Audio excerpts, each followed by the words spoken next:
Most people in the middle class are told two simple rules. Buy the index. Buy gold when you're scared. But over the last few years, I've realized something. The real problem isn't which asset you buy. The real problem is trying to escape the system using the same system that keeps you stuck. So here's how I think about gold versus the index in 2026.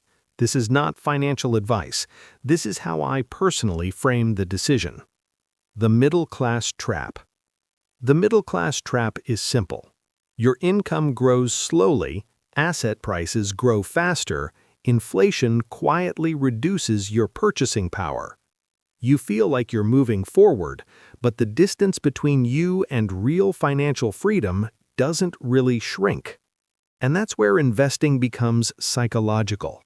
You're not just investing for returns, you're investing for protection or for escape. The facts first. Historically, the S&P 500 wins over the long run. Over decades, broad market index funds have delivered around 8 to 10% annually. They represent productivity, innovation, corporate profits, economic expansion. Gold is different. Gold doesn't produce cash flow, it doesn't innovate, it doesn't grow earnings, but it also doesn't depend on corporate performance. It's not tied to earnings reports or tech cycles. So I see it this way. The index is a bet on the system working.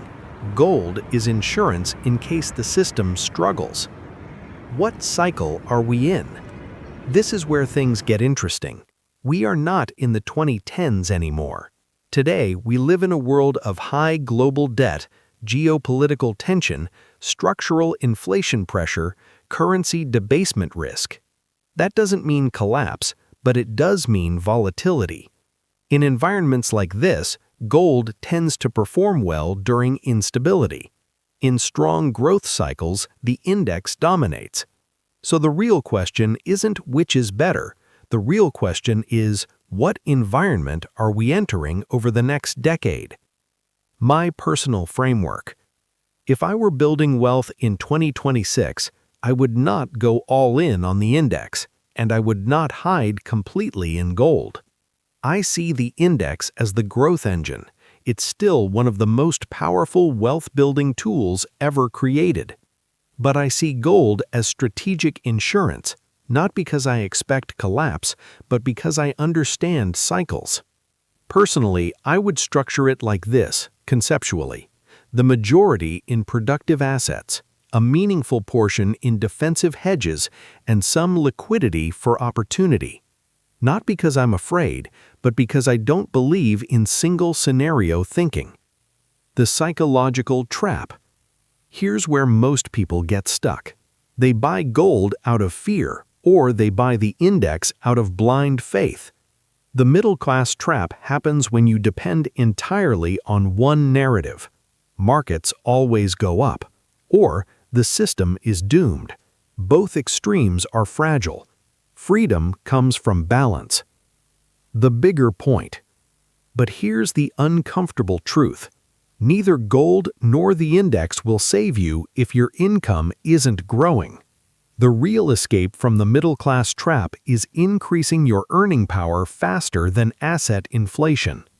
Assets amplify. Income creates leverage. If your income grows strongly, both gold and index investing become tools.